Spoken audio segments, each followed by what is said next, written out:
الله من الشيطان الرجيم بسم الله الرحمن الرحيم أقم الصلاة لدلوك الشمس إلى غسق الليل وقرآن الفجر إن قرآن الفجر كان مشهودا صدق الله العظيم۔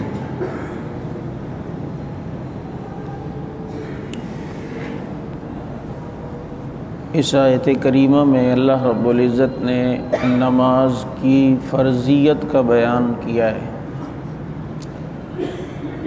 اور جو 5 نمازیں فرض ہیں اس کا ثبوت اس آیت سے ملتا ہے۔ فرمایا اقیم الصلاۃ لدلوک الشمس، آپ نماز قائم کریں سورج ڈھلنے سے۔ سورج تھوڑا ڈھل گیا یعنی زوال کے ٹائم بالکل سیدھا ہوتا ہے، اور تھوڑا ڈھل جائے تو یہ ظہر کا ٹائم شروع ہو گیا۔ الی غسق اللیل، رات کے اندھیرے تک، رات کے اندھیرے تک یعنی رات کی عشاء تک۔ تو اس میں ظہر، عصر، مغرب، عشاء یہ 4 نمازیں آ گئیں، کیونکہ غسق اللیل اس کو کہتے ہیں کہ مغرب کے بعد افق کے اوپر سرخی نظر آتی ہے، اور اس سرخی کے بعد پھر سفیدی نظر آتی ہے۔ اس کو امام ابو حنیفہ رحمہ اللہ کے یہاں کہتے ہیں شفق احمر اور شفق ابیض۔ وہ جو آسمان پہ سرخی سرخی مغرب کے بعد نظر آتی ہے، تو اس کے بعد جب سفیدی نظر آتی ہے، وہ سفیدی بھی جب ختم ہو جائے تو اسے غسق اللیل کہتے ہیں، جس سے عشاء کا ٹائم شروع ہوتا ہے۔ تو سورج کے ڈھلنے سے لے کر غسق اللیل، عشاء کے وقت تک تو 4 نمازیں اس میں آ گئیں۔ ان قرآن الفجر کان مشہودا، فجر کا قرآن پیش کیا جاتا ہے، اللہ رب العزت کے سامنے روبرو پیش کیا جاتا ہے، یا قرآن پڑھنا فجر کا ہوتا ہے روبرو۔ تو اس میں فجر کی نماز کا ذکر آ گیا۔ اس آیت کریمہ سے مفسرین نے اور علماء نے 5 نمازوں کی فرضیت قرآن کریم سے اس کا ثبوت بیان کیا ہے۔ اب آپ جانتے ہیں یہاں قرآن کریم نے نمازوں کے متعلق بتلایا، لیکن نمازوں کی تفصیل یہ حدیث میں پتہ چلے گی کہ فجر کی کتنی رکعتیں اس میں کیا پڑھنا ہے، ظہر کی کتنی رکعتیں اس میں کیا پڑھنا ہے، عصر مغرب عشاء کی کتنی رکعتیں اس میں کیا پڑھنا ہے۔ اس کے لیے محتاج ہیں ہم حدیث کے۔ یہ سوال ہوتا ہے ہماری طرف سے ان لوگوں پر جو منکرین حدیث ہیں، حدیث کو نہیں مانتے، اور بڑے دعوے سے یہ کہتے ہیں بس صرف جب قرآن میں ساری چیزیں ہیں تو بھائی ہمیں حدیث کی طرف جانے کی کیا ضرورت ہے، حدیث تو بہت بعد میں لکھی گئی ہیں، حدیث تو بہت بعد میں لکھی گئی ہیں۔ تو یہ تو پھر قرآن کریم پر بھی اعتراض کرنے والا کر سکتا ہے جو نہ ماننے والا ہو کہ جی قرآن کریم بھی تو آپ صلی اللہ علیہ وسلم کے زمانے میں نہیں لکھا گیا، قرآن کریم بھی تو مکمل آپ صلی اللہ علیہ وسلم کے بعد لکھا گیا ہے۔ اگر قرآن کریم کے کچھ چیزیں جو ہیں وہ کسی نے وہاں لکھی، کسی نے یہاں لکھی، یہ حضور کے زمانے میں، تو بعض صحابہ نے حدیثیں بھی حضور کے زمانے میں لکھی ہیں، اور ان کے پاس حدیثوں کے بھی نسخے تھے۔ تو یاد رکھیں کہ حدیث کے بغیر قرآن کریم کو سمجھا نہیں جا سکتا۔ اس دن مجھے کسی نے یہ مسئلہ پوچھا، شاید راشد بھائی نہیں، کہ ان کے کسی میاں بیوی کی آپس میں تلخی چل رہی ہے، وہ شوہر اس کا عجیب ذہن کا کہتا ہے نہیں میں حدیثوں کو نہیں مانتا، یہ بات کی لکھی ہوئی بس صرف قرآن۔ تو صرف قرآن ہے تو بتاؤ عشاء کی کتنی رکعتیں، قرآن سے دکھاؤ۔ فجر کی کتنی رکعتیں، اس میں پڑھنا کیا ہے، پہلی رکعت میں کیا پڑھنا ہے، اتحیات میں بیٹھ کے کیا پڑھنا ہے، یہ قرآن سے دکھائیں۔ قرآن کریم متن ہے تو حدیث اس کی تشریح ہے۔ قرآن کریم نے حج کا ذکر کیا ہے، اس کی تفصیل حدیث میں، روزے کا ذکر کیا اس کی تفصیل اور فضائل حدیث میں۔ قرآن کریم بعض عبادات کو مجمل ذکر کرتا ہے، اس کی تفصیل اور تفسیر وہ حدیث کے اندر ہوتی ہے۔ اس لیے یاد رکھیں کہ حدیث کا ماننا بھی یہ ضروری ہے۔ ہاں جو روایتیں ضعیف موضوع جو ہیں وہ اللہ تعالیٰ نے اس امت کے اندر ایسے حضرات اسی مقصد کے لیے پیدا کیے کہ جنہوں نے جعلی حدیثوں کو اصلی حدیثوں سے الگ کیا اور بتایا کہ یہ اصل ہیں اور یہ لوگوں کی بنائی ہوئی، اور اس پر امت کا ایک بہت بڑا طبقہ ہے اسماء الرجال کے نام سے، جنہوں نے جو ہے اسماء الرجال کا باقاعدہ ایک فن ہے۔ تو بہرحال جو یہ کہے نا کہ حدیث نہیں بات صرف قرآن سے، تو آپ اس سے یہی کہیے گا کہ قرآن کریم میں تو یہ نماز کا ذکر ہے، کیا پڑھنا ہے، کتنی رکعتیں پڑھنی ہے، اس کا ذکر قرآن کریم سے بتاؤ، اس کا ذکر تو حدیث میں آتا ہے۔ اس لیے یہ سوال ہی بے وقوفانہ ہوتے ہیں جو یوں سوال کریں مولوی صاحب نہیں صرف قرآن سے بتائیں، اور یہ سوال بھی ٹھیک نہیں ہے کہ مولوی صاحب صرف قرآن اور حدیث سے بتائیں۔ اللہ رب العزت نے فقہ بھی رکھی ہے، اس امت میں فقہا بھی پیدا کیے ہیں جنہوں نے قرآن و حدیث سے مسائل استنباط کر کے لوگوں کے سامنے رکھے ہیں، جس کو فقہ کہا جاتا ہے۔ چنانچہ آدمی کو یہ کہنا چاہیے کہ قرآن و سنت کی روشنی میں یہ مجھے مسئلہ بتا دیں، تو اس سنت کے اندر جو ہے وہ قرآن بھی اور سنت بھی، حدیث بھی اور فقہ ساری چیزیں آ جاتی ہیں۔ تو اس آیت کریمہ میں اللہ تعالیٰ نے 5 نمازوں کی فرضیت کا ذکر فرمایا ہے۔ تو نمازیں 5 فرض ہیں، اور یہ بات یاد رکھیں کہ آپ صلی اللہ علیہ وسلم نے 5 نمازوں کا اہتمام کیا۔ اچھا، ابتدائی دور میں صرف تہجد کی نماز مسلمانوں پر اور نبی پہ فرض تھی، باقی نمازیں فرض نہیں تھیں۔ معراج میں جب 5 نمازیں ملی ہیں تو وہ تہجد کی نماز نفل بن گئی، وہ اختیار دے دیا کہ پڑھ لو تو اچھی بات ہے، جس کا ذکر آگے آ رہا ہے، اور باقی نمازیں 5 جو معراج میں ملی ہیں وہ فرض بن گئیں۔ بعض حضرات یہ کہتے ہیں کہ تہجد کی نماز چونکہ پہلے فرض تھی اور ایک ہی نماز تھی صرف، اس کے علاوہ اور نمازیں نہیں تھیں،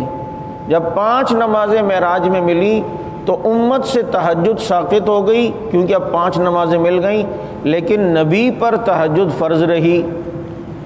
لیکن بعض حضرات نے لکھا ہے کہ تہجد نبی پہ بھی فرض نہیں تھی، ضروری نہیں تھی، کیونکہ آگے جو اللہ نے قرآن کریم میں فرمایا نا وَمِنَ اللَّيْلِ فَتَهَجَّدْ بِهِ نَافِلَةً لَكَ، کچھ رات کا جاگنا رہے قرآن کے ساتھ یہ زیادتی ہے آپ کے لیے، یعنی یہ اضافہ ہے آپ کے لیے، نافلۃ لک، تھوڑی دیر جاگ کر رات کو قرآن کے ساتھ آپ جاگیں، یعنی رات کو آپ نماز پڑھیں جاگ کر، تو یہ آپ کے لیے ایک اضافہ ہے۔ تو یہاں علماء نے بڑا عجیب نقطہ لکھا ہے کہ اگر نبی پر تہجد فرض ہوتی نا تو الفاظ ہوتے نافلۃ علیک، آپ پر تہجد فرض ہے، کیونکہ علی یہ وجوب اور فرضیت کے لیے بعض دفعہ آتا ہے، لیکن نافلۃ لک جو ذکر کیا ہے کہ آپ کے لیے یہ اضافہ ہے، اس سے پتہ چلتا ہے کہ تہجد آپ صلی اللہ علیہ وسلم پر بھی فرض نہیں تھی، بلکہ وہ بھی آپ صلی اللہ علیہ وسلم کے لیے نفل نماز تھی، لیکن آپ صلی اللہ علیہ وسلم اس کا اہتمام کیا کرتے تھے۔ تو بہرحال یہ 5 نمازیں اللہ نے دیں۔ اور دوسری جگہ قرآن کریم میں ان الصلاۃ کانت علی المؤمنین کتابا موقوتا، مومنوں پر نماز اس کے ٹائم پہ فرض کی گئی ہے، نماز کا جب وقت ہوگا تو اس وقت پر نماز فرض ہے۔ پتہ چلتا ہے کہ نماز کا وقت داخل نہ ہوا ہو تو نماز آپ اس وقت تک نہیں پڑھ سکتے جب تک اس نماز کا ٹائم داخل نہ ہوا ہو۔ اب عصر کا ٹائم ہے اور آپ کہتے ہیں نہیں جی نماز ہی پڑھنی ہے نا بھائی، میں مغرب کی بھی ابھی پڑھ لیتا ہوں، یا مغرب آپ نے پڑھ لی اور عشاء کا ٹائم ابھی داخل نہیں اور آپ کہتے ہیں بھائی تو نماز ہی پڑھنی ہے نا، چلو میں ابھی پڑھ لیتا ہوں۔ تو ان الصلاۃ کانت علی المؤمنین کتابا موقوتا، نماز اپنے اپنے وقت پر اللہ نے فرض کی ہے، ایسا نہیں ہو سکتا کہ 2 نمازوں کو ایک کر لے، جیسا کہ حدیث شریف میں آتا ہے کہ جس شخص نے بلا عذر 2 نمازوں کو اکٹھا کیا وہ کبیرہ گناہوں کے دروازوں میں سے ایک دروازے پہ پہنچ گیا۔ کبیرہ گناہ فرمایا ہے 2 نمازوں کو اکٹھا کر کے پڑھنا بلا عذر۔ ہاں عذر کیا مطلب عذر؟ اس کی بھی ذرا تفصیل سمجھ لیں۔ یہ شیعہ آپ دیکھیں، یہ نماز کہتے ہیں ہم جی 5 ہی پڑھتے ہیں، اذان تو 3 ہوتی ہیں، کہتے ہیں نماز ہم 5 پڑھتے ہیں کیونکہ ہم ظہر اور عصر میں پڑھ لیتے ہیں ملا کر، اور مغرب اور عشاء کی ملا کے پڑھ لیتے ہیں۔ اور جی یہ تو سنت سے ثابت بھی، آپ صلی اللہ علیہ وسلم نے بھی ظہر اور عصر ملا کے پڑھی ہیں اور مغرب اور عشاء ملا کے پڑھی ہیں۔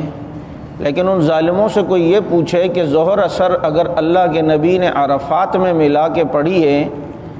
تو مجھے بتائیں کہ اس حج کے علاوہ آپ صلی اللہ علیہ وسلم نے ظہر عصر یوں ملا کے پڑھی ہیں، یا مغرب عشاء آپ صلی اللہ علیہ وسلم نے ملا کے پڑھی ہیں تو وہ منی کے اندر آپ مزدلفہ کے اندر آپ صلی اللہ علیہ وسلم نے پڑھی ہیں کہ جب حاجی عرفات سے نکلتا ہے تو آپ صلی اللہ علیہ وسلم نے وہاں منع کیا ہے کہ مغرب کا ٹائم داخل ہو، اب حاجی عرفات سے نکلیں اور منی پہنچ کر وہاں عشاء کا ٹائم جب داخل ہو جائے تو پھر مغرب اور عشاء ملا کے پڑھیں، کہ پہلے آپ مغرب کی اقامت کریں اور مغرب پڑھیں، مغرب کے سلام پھیرنے کے بعد پھر عشاء کے لیے اقامت کہیں اور پھر عشاء کی نماز پڑھیں۔ اذان ایک ہوگی، نماز جو ہے وہ 2۔ تو آپ صلی اللہ علیہ وسلم نے اس کا کبھی زندگی بھر معمول تو نہیں بنایا کہ ہمیشہ ایسا کر دیا۔ اور اگر کسی سفر میں آپ صلی اللہ علیہ وسلم نے 2 نمازوں کو اکٹھا کیا ہے تو یاد رکھیں یہ جمع حقیقی نہیں ہے، جمع فعلی ہے، جمع سوری ہے، ایک جمع ہونے کی صورت بنی ہے۔ اور وہ کیسے؟ اور وہ آپ بھی کر سکتے ہیں۔ وہ اس طرح کہ مثال کے طور پر 4:05 پہ عصر کا ٹائم داخل ہو رہا ہے۔ سفر کی اس زمانے کی مشقت ہوتی تھی، اب بار بار رکنا، پڑاؤ ڈالنا، سواریوں کو باندھنا بٹھانا، اور ایسا تھوڑی ہر جگہ درخت ہے وہیں سواریاں باندھ دی، کہیں کھونٹے ٹھوکنے پڑتے تھے سواریوں، یہ بڑی مشقتیں تھیں۔ تو بعض دفعہ آپ صلی اللہ علیہ وسلم، اور یہ بھی ہمیشہ نہیں، کبھی ایسا کیا کہ ظہر بالکل ظہر کے آخری وقت میں پڑھی، مثلا 4:05 پہ عصر کا ٹائم داخل ہو رہا ہے تو 3:50 پہ ظہر پڑھ لی۔ اب جیسے ہی ظہر کی نماز ختم کی اس کے 2-3 منٹ بعد عصر کا ٹائم شروع ہو گیا تو آپ صلی اللہ علیہ وسلم نے عصر کی نماز پڑھ لی۔ تو یہ لگا ایسا ہے کہ 2 نمازوں کو ایک کیا ہے، لیکن آپ صلی اللہ علیہ وسلم نے ظہر کے وقت میں پڑھی اور عصر کے وقت میں پڑھی ہے۔ یہ آپ بھی یوں کر سکتے ہیں اگر کبھی وہ تو ضرور۔ اور مغرب عشاء اگر کبھی کسی سفر میں یا جہاد میں یا کسی عذر میں یا کیا کہتے ہیں بارش کے وقت اگر کبھی ملا کے پڑھی تو وہ بھی اس کی صورت بھی یہی ہے کہ عشاء کا ٹائم مثال کے طور پر داخل ہو رہا ہے 7 بجے عشاء کا ٹائم داخل ہو جائے گا۔ تو امت کی آسانی کے لیے کیا کہ بھائی ابھی اگر کوئی عذر ہے بس چلتے رہو، سفر کرتے رہو، چلتے رہو، سفر کرتے رہو، بس اب جب دیکھا عشاء کا ٹائم اب قریب ہے لیکن ابھی ٹائم مغرب ہی کا ہے تو آپ نے 6:45 6:50 پہ جلدی سے مغرب پڑھ لی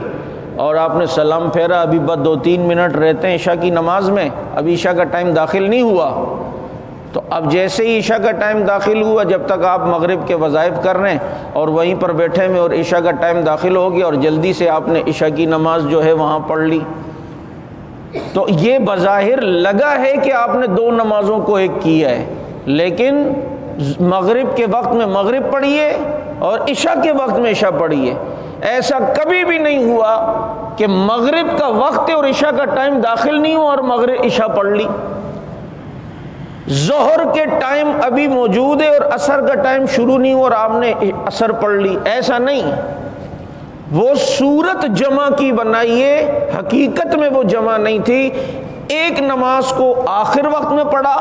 اور اس کے بعد والی نماز کو فوراً اول وقت میں پڑھ لیا تو یہ بظاہر صورت ایسی لگی کہ جیسے جمع ہوئی ہے، لیکن یہ جمع نہیں، اور یہ بھی کبھی کبھی عذر کی وجہ سے۔ لیکن شیعوں نے تو زندگی بھر معمول ہی بنا لیا ہے۔ بڑے مزے آ رہے، 1 بجے ظہر کے لیے آئے، چل بھائی اب عصر بھی وہیں پڑھ لیں، پتہ نہیں پڑھتے بھی ہیں ہی نہیں ہے تو ہمیں نہیں پتہ، لیکن چل بھائی فارغ عصر کے ٹائم کون کرے گا۔ حالانکہ عصر کی نماز کی خاص اہمیت ہے قرآن کریم میں، حافظوا علی الصلوات والصلاۃ الوسطیٰ، درمیانی نماز کی حفاظت کرو، لیکن نہیں، اور حدیث میں آتا ہے نا منافقوں پر عشاء اور فجر کی نماز بہت بھاری ہے، تو ذرا دیکھ لو، مغرب پڑھی، مغرب پڑھتے عشاء پڑھ لیتے ہیں، اور عشاء کا ٹائم بھائی کون عشاء پڑھے یار، اتنی سردی ہے رات ہو جائے، کیونکہ منافقوں پر عشاء بھاری ہے۔ تو آپ صلی اللہ علیہ وسلم نے، یا چلو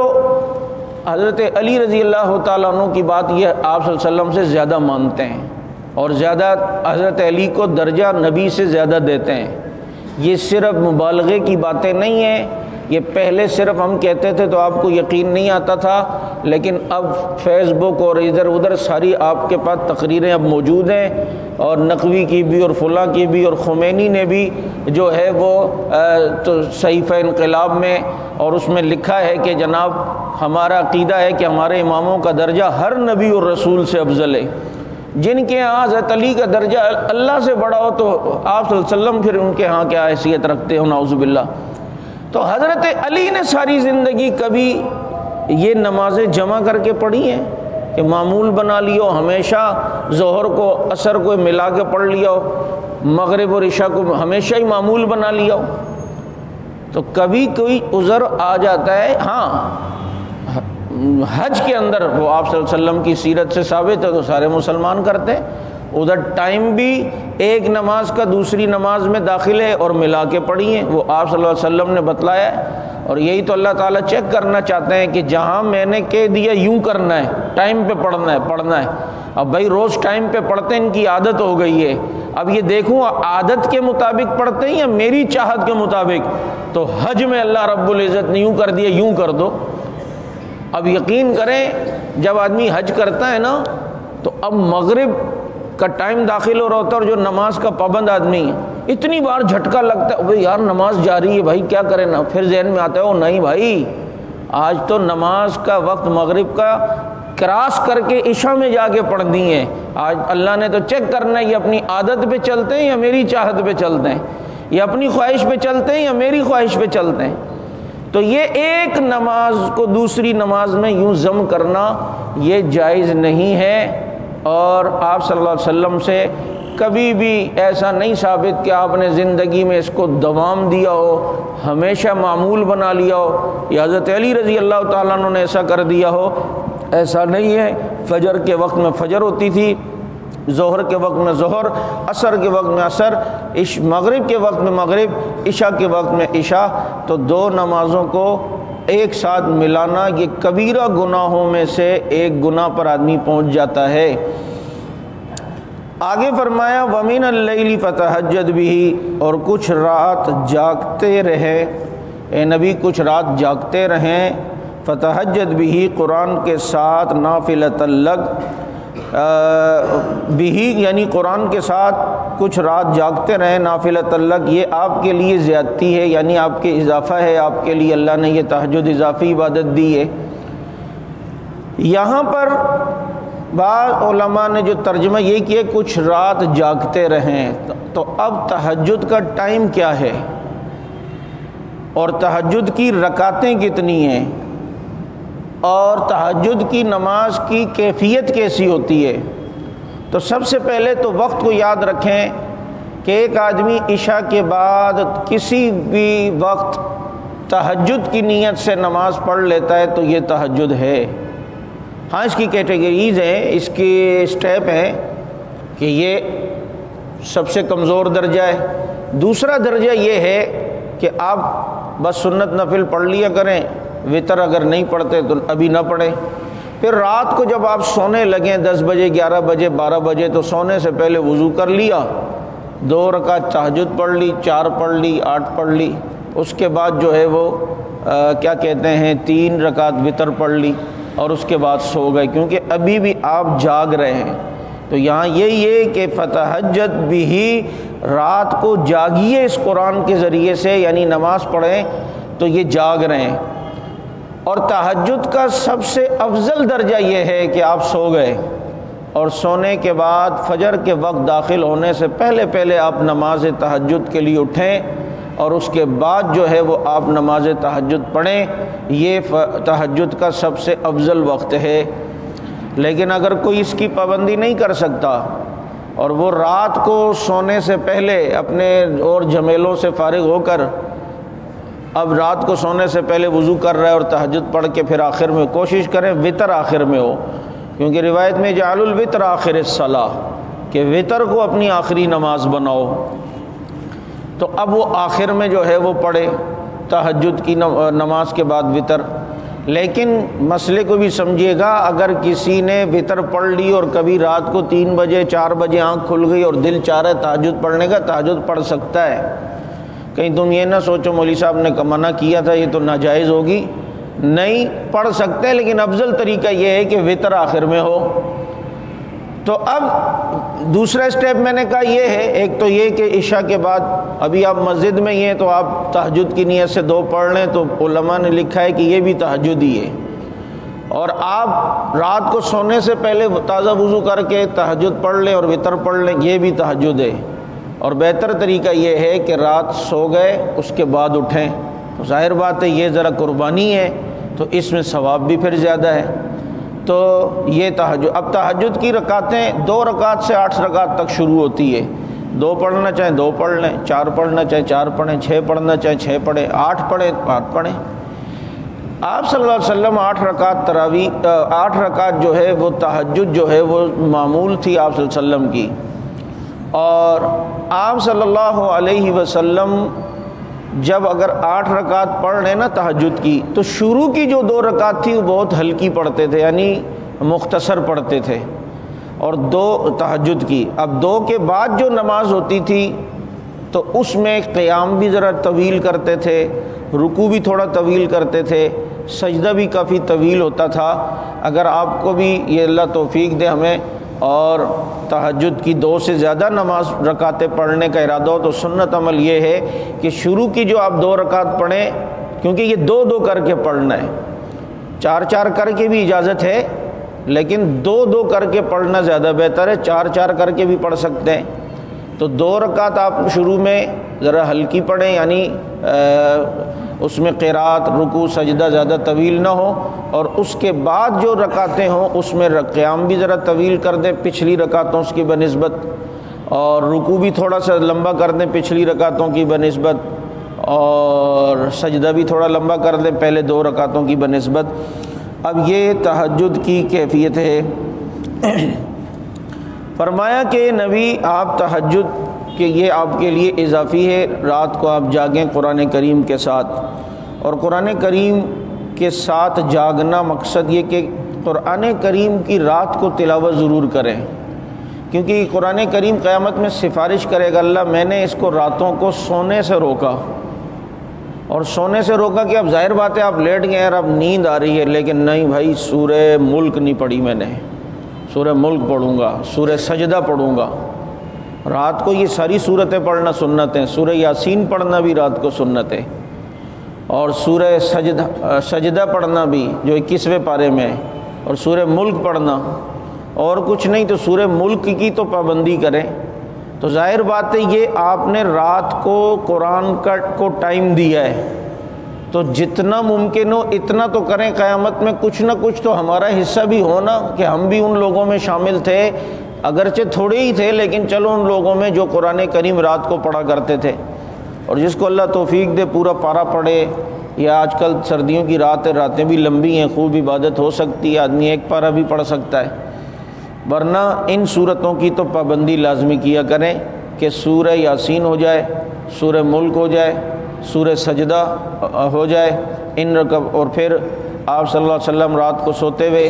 قل هو اللہ احد سورت 3 بار پڑھتے تھے، قل اعوذ برب الفلق 3 بار، قل اعوذ برب الناس 3 بار، اور اپنے ہاتھوں پہ پھونکتے تھے اور اپنے جسم پر اسے مل لیا کرتے تھے۔ اے نبی یہ قرآن کریم کے ساتھ آپ رات کو جاگیں۔ عسیٰ ان یبعثک ربک مقاما محمودا، قریب کھڑا کر دے آپ کو آپ کا رب مقام محمود پہ۔ اسی سے نقطہ بعض علماء نے نکالا ہے کہ جو تہجد کی پابندی کرتا ہے تو آپ صلی اللہ علیہ وسلم کے فیض کی برکت سے اللہ تعالیٰ اس بندے کی سفارش بھی قبول فرمائیں گے قیامت کے دن گناہ گاروں کے حق میں، کیونکہ مقام محمود آپ صلی اللہ علیہ وسلم کو، اے نبی آپ تہجد پڑھیں، آپ کو قریب جو ہے اللہ مقام محمود دے گا۔ مقام محمود مقام محمود شفاعت کا مرتبہ اور مقام، کہ قیامت کے دن سارے لوگ جو ہیں وہ کبھی آدم علیہ السلام کے پاس جائیں گے، سفارش کریں، وہ کہیں گے نفسی نفسی، بھائی میں اپنی فکر میں ہوں۔ ابراہیم علیہ السلام کے پاس جا رہے ہوں گے، نہیں بھائی مجھے اپنی فکر ہے، نفسی نفسی۔ تو یہ سارے وہ کہیں گے آپ صلی اللہ علیہ وسلم کے پاس جائیں، آپ صلی اللہ علیہ وسلم کے پاس، آخری نبی کے پاس جائیں۔ تو وہ آپ صلی اللہ علیہ وسلم کے پاس یہ ساری مخلوق جائے گی کہ آپ ہماری سفارش کریں۔ تو آپ صلی اللہ علیہ وسلم اپنی امت کے حق میں سفارش فرمائیں گے اور دنیا کے حق میں سفارش فرمائیں گے۔ یہ آپ صلی اللہ علیہ وسلم کو اللہ تعالیٰ خصوصی انعام جو دے رہا ہے کہ جس دن اللہ اتنے غصے میں ہوں گے اور اتنے جلال میں ہوں گے اور جہنم اتنی بھڑک رہی ہوگی کہ روایت میں آتا ہے جہنم 70,000 لگاموں کے ساتھ ہوگی اور ہر لگام پر 70,000 کڑے ہوں گے اور ہر کڑے سے ایک فرشتے نے جہنم کو پکڑا ہوا ہوگا، لیکن یہ جہنم جس کے ہر لگام پر 70,000 کڑے ہیں اور اس میں ٹوٹل 70,000 لگامیں ہیں، تو کتنے فرشتوں نے پکڑا ہوگا، لیکن یہ گھسیٹتی ہوئی فرشتوں کو لا رہی ہوگی اور غصے میں ہوگی اللہ آج میں ہر اس شخص کو کھا جاؤں گی جس نے کھایا تیرا، نافرمانی تیری کی۔ اے اللہ کھایا تیرا لیکن عبادت کسی اور کی تیرے ساتھ شرک کیا۔ اتنے جلال میں اس وقت اللہ سے بات کون کرے؟ یہ مقام اللہ ہمارے نبی کو عطا فرمائیں گے، اس کو کہا جاتا ہے مقام محمود، کہ آپ صلی اللہ علیہ وسلم قیامت کے دن سفارش فرمائیں گے۔ اچھا، بعض جو روایتوں میں آتا ہے کہ شہید بھی سفارش کرے گا، انبیاء باقی بھی سفارش کریں گے، ایک حافظ بھی تو اپنے 10 آدمیوں کے حق میں سفارش کرے گا نا، ایک عالم وہ بھی 70 کے قریب لوگوں کے حق میں سفارش کرے گا۔ تو جب سفارش آپ صلی اللہ علیہ وسلم نے کر دی تو ان کی سفارش کا کیا مطلب؟ مطلب یہ ہے، تطبیق مفتی شفیع صاحب رحمۃ اللہ علیہ نے یوں دی ہے کہ جو علماء، شہداء، قراء، حافظ یہ جو سفارش اور شفاعت یہ کر رہے ہیں وہ یہ کہ یہ ان 10 آدمیوں کو لائیں گے آپ صلی اللہ علیہ وسلم کے پاس، اللہ کے نبی یہ ذرا خاص لوگ ہیں ہمارے اپنے، یہ ذرا ان کی بھی تو آپ سفارش کر لیجئے گا۔ تو آپ صلی اللہ علیہ وسلم اس کے کہنے پر ان کو بطور خاص ان کا نام لے کر اگر بتا رہے ہیں کہ اللہ ان کو بھی بخش دے، یہ وہ سفارش ہے جو حافظ قرآن کر رہا ہے، جو عالم کر رہا ہے، جو شہید کر رہا ہے، کہ یہ آپ صلی اللہ علیہ وسلم تک لے کے جا رہا ہے۔ بعض دفعہ کسی کے کوئی خاص لوگ ہوتے ہیں نا، وہ آدمی کہتا ہے حضرت ذرا ہاتھ تو ملوا دیں، ذرا ان سے دیکھیں یہ ذرا میرے ساتھ ہے نا، تو آدمی کہتا ہے اچھا یار یہ بھی ذمہ دار ہے، چلو اس کے نے لایا اب اس کو بھی میں ہاتھ ملوا دیتا ہوں حضرت سے اور بات کروا دیتا ہوں۔ تو اب ظاہر بات ہے بعض دفعہ ڈائریکٹ نہیں ہوا جاتا، ہم دنیا میں بھی دیکھتے ہیں کسی سے تو کسی کا واسطہ لے کے وہاں تک جو جایا جاتا ہے، تو اللہ رب العزت سے سفارش تو براہ راست آپ صلی اللہ علیہ وسلم کریں گے، لیکن بعض لوگ آئیں گے اپنے خاص لوگوں کو، حافظ لے کر آئے گا 10 آدمیوں کو، شہید 70 کو لے آئے گا، عالم لے آئے گا کہ اللہ کے نبی یہ ذرا ہمارے خاص لوگ ہیں نا، ذرا آپ ان کی بھی تو ذرا سفارش کر دیجئے گا، اور آپ صلی اللہ علیہ وسلم ادھر آگے سفارش فرما رہے ہیں۔ تو اس طریقے سے نبی کی سفارش اور شفاعت یوں ہوگی، اور عالم اور حافظ اور قاری اور شہید کی سفارش اور شفاعت جو ہے وہ اس طریقے سے ہوگی۔ چنانچہ اور آپ صلی اللہ علیہ وسلم چونکہ سفارش کے متعلق آتا ہے کہ آپ صلی اللہ علیہ وسلم کافروں کے حق میں بھی سفارش کریں گے کہ اللہ ان کے عذاب میں تخفیف کر دے، عذاب میں کچھ کمی کر دے۔ اور فتح الباری میں 10 قسم کی شفاعتیں اور سفارشیں آپ صلی اللہ علیہ وسلم کی ہیں، جیسے ایک روایت میں ہے کہ آپ صلی اللہ علیہ وسلم نے فرمایا کہ میری شفاعت جو ہے نا، شفاعتی لأہل الکبائر من امتی، کہ میری شفاعت میری امت کے کبیرہ گناہوں والوں کے لیے، کہ اللہ ان کی بخشش کر دے یا اللہ انہیں جنت دے دے۔ ٹھیک ہے بھائی جنت ملے گی، اتنے عرصے قید میں رہ کر بس آپ نے کہہ دیا ٹھیک ہے ہم نے وعدہ کر دیا ان کو جنت ملے گی۔ بعض لوگوں کے بارے میں یہ ہوگا کہ بھائی اتنے عرصے ان کو قید میں رکھا جائے گا، پھر وعدہ ہے آپ سے کہ جنت میں ضرور دوں گا۔ بعض ایسے ہوں گے جن کے حق میں فوراً شفاعت قبول ہو جائے گی کہ جناب بس ٹھیک ہے نکالو بھائی، اس کو نہیں، بھلے گناہ گار ہے لے آؤ کوئی بات نہیں، نبی نے سفارش کر دی۔ لیکن چونکہ آپ صلی اللہ علیہ وسلم کا کام سفارش کرنا ہے، قبول کرنا نہ کرنے کا اختیار اللہ کے پاس ہے، مالک یوم الدین، وہ روز جزا کا مالک ہے۔ بعضوں کے حق میں مسلمان ہیں لیکن اس کے حق میں کہا جائے گا ٹھیک ہے سفارش آپ کی قبول ہے لیکن اتنے عرصے سے جہنم میں رہنا پڑے گا۔ چنانچہ جیسے روایت میں آتا ہے کہ ایک آدمی مسلمان جل رہا ہوگا، بس جب اس کے نکلنے کا ٹائم قریب ہوگا تو کچھ کافر لوگ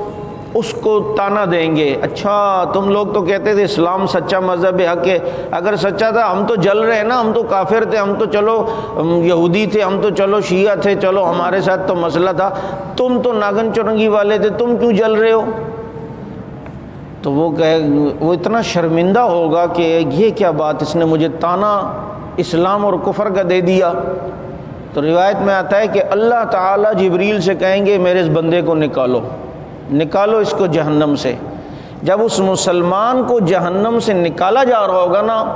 اور کافر دیکھ رہا ہوگا کہ یہ رہا ہو گیا اور میں ادھر ہی رہوں گا، تو 14ویں پاری کی پہلی جو آیت ہے وہ یہی ہے،